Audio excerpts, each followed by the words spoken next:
Hello, hello, hello, and welcome to ER Emotional Response. This is Life Coaching with Inc.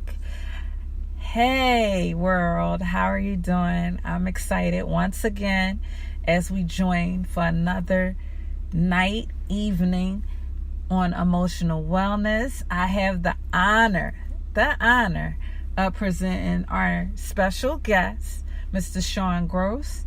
He is an amazing man, number one, of God, number two, of people, and he is going to impart some truths to you. He has been in his field for many years, and you can sit back and just draw up and listen to the truths that will be shared. It will be a regular dialogue as usual, and as I tell y'all many a times, we're growing together. This podcast is established for you to grow as a person in your personal life, in your relationships, and in your career. And we will meet all your needs on this station. And then it's for me to grow as a person and individual, both personally, professional, and relationship, so I can be a better person as well. This is a team effort. We're growing together. So, with further ado, I'd like to introduce you to Shawn Gross. He is the spearhead leader, director, originator of the recovery program of Enhance Your Life, E3. Let's welcome Shawn Gross. Hey, Shawn. Hey, everybody. How are you? Awesome. Thank you for having me. Thank you for joining us. So I really appreciate that intro. Man of God and man of the people. And that's the truth right there. What a wonderful intro. You summed it up in those two sentences. Great. Now, just covering what we will be talking about, which is dealing with the recovery program, correct? That's what we will be dialoguing about. Well, you mentioned that I've been doing this for a while, right? Yes. So, I've been clean and sober for 12 years now. But what's important about my story is the very last time I went into treatment, and I come from a state where you go to treatment. You don't go to medication. Right? Wait, you go in. Sure. I'm 12 years clean, and you had mentioned that I've been doing this for a while.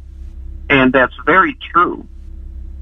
But one thing that is important to note, that before I went into treatment this last time, in 2007, I went to the VA for a 1-year treatment stay. They found me homeless in what's called a tent city. It's where veterans gather and they live homeless together and they live in tents. I was 35 years old, and I had pretty much done nothing with my life up until that point. Something important to note also was that I grew up in Milwaukee during the 80s, so I'm 47 years old right now. But I grew up in the 80s where you had 187 breweries just in the Milwaukee area at that time, and it was socially acceptable to drink, at a very early age. So by the time that I was 18 years old and off to be an adult and be a contributor, I went and served my country.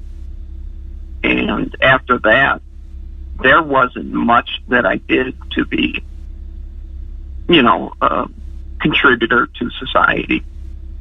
I tried college a couple times, but I failed out. I tried youth counseling at a juvenile detention center in the town that I lived. And I would have to say that amongst all the efforts and the things that I tried, I never was successful at anything except for drinking and pretty much ruining my life to a point where I was 35 years old and homeless. So not many treatment centers that you go to teach you how to overcome that. So they can teach you the tools that you need to try to stay clean, which is go to a meeting, get a sponsor, avoid your triggers. And some of your listeners might relate to that, but it takes so much more, which is the second part of my program, which is rebuild yourself. You have to be able to rebuild yourself, pretty much rebrand yourself. So what happened to me is I moved. When I got out of treatment that last time, I moved from one state to the next, and I started influencing people. I started asking people to help me. And before you know it, I was inside the schools working underneath, it was the Statesville Iredell Gang Initiative Grant, $1.2 million that was given to Statesville for to prevent intervention, prevention, and suppression and reentry of gang activity. Now, so I started working with, I had met the lady that had gotten the money, and she was running a nonprofit, and she had heard my story. So I went and met her, and we went to Troutman Middle School, where they had, if I can remember correctly, they had 26 youth identified as at risk for gang activity. Now, I had just met this lady that day, and I was going to watch what was going on. They had these kids, they had them round up in the media room, something we called in the library back in the day. It's called the media room now. And Channel 4 News was there. The school was filming it. And they were waiting for their keynote speaker to arrive. Meanwhile, this lady, she became my mentor. She took me up to the front and introduced me to the principal. And for some reason, she introduced me as her future speaker.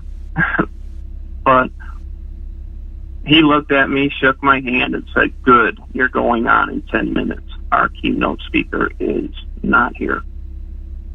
And the devil just came over me. And I got scared. My heart rate went up.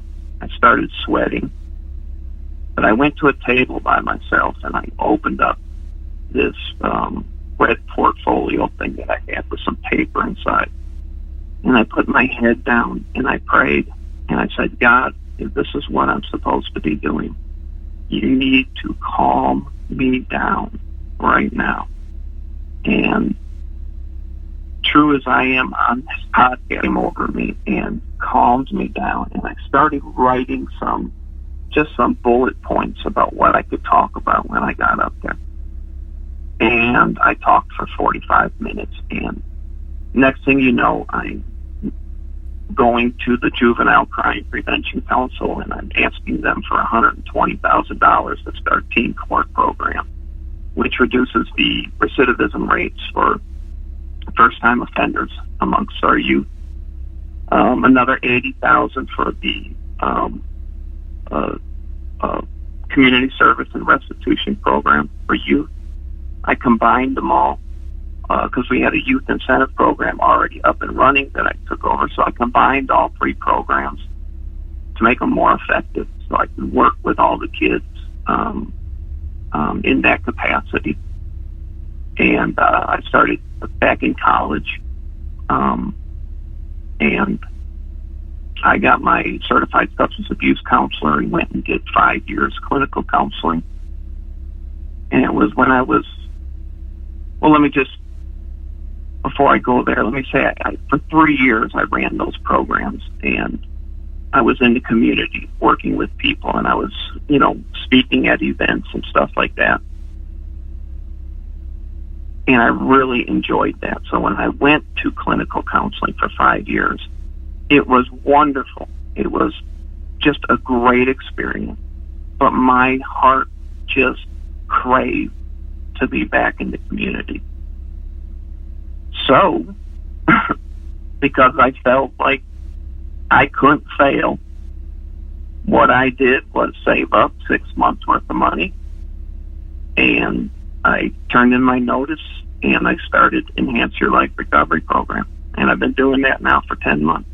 Awesome. Totally awesome. It's awesome. It's awesome just to hear your journey and how everything was established. And still, you're pressing forward.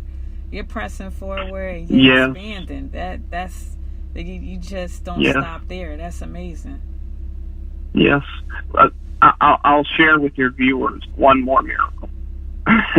and this is the one that I love to share.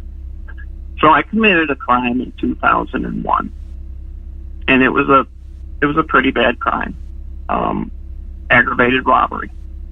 So that means I went into a gas station, acted like I had a gun, and asked for $40.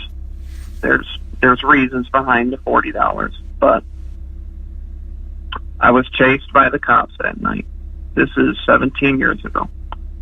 I was chased by the cops that night, and I did get away, but I turned around and turned myself in. I went to where the cops were all parked, and I walked up to them, and I turned myself in. And I was in jail within 12 hours. Now, I was an opiate addict. So we're talking heroin, we're talking, back in those times, high levels of opiates like oxycodone and Oxycontin and stuff like that. I should have been in withdrawal over the next 7 days while I was in jail. Now, that was taken away from me for some reason. And I heard the voice of God in my head, right? He said, you're going to go, this is in 2001, you're going to go work with children in North Carolina.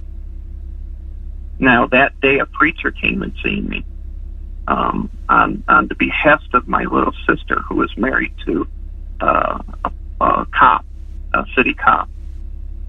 And so he came and seen me. And he asked me how I was doing, and I said, fine, I'm going to be working with kids in North Carolina. And I remember that. And he just laughed and said, why don't you work with kids in this area? I swear, by the next day, I completely forgot about that. Fast forward. Well, let me go. 1 year later, I'm still out on bond. I haven't been to court for what I've done yet, but I'm out on bond. I've got a job. I'm doing good. And I go into a separate gas station after work to pay for gas. And I was chewing tobacco at that time. And I put my ID down to show them I'm over 18. And the lady looked at my ID, and she turned around to get the chewing tobacco. Now, mind you, it's 5:30 in the afternoon, so there's a line of people behind me. She turns back around and says, did you ever get off all the drugs and alcohol you were on the night you robbed me? Here I was, staring at the victim, my victim, in the face a year later. I never knew what she looked like. Wow. And I said, I will, if you give me my ID back, I'll leave you alone, and I'll never come in here again. And she asked me to go stand in the corner. She told me she wanted to talk to me. So, of course, right? That's the least I could do. So I went and stood in the corner, and she cleared the store out, and she called me up there. And I said, what can I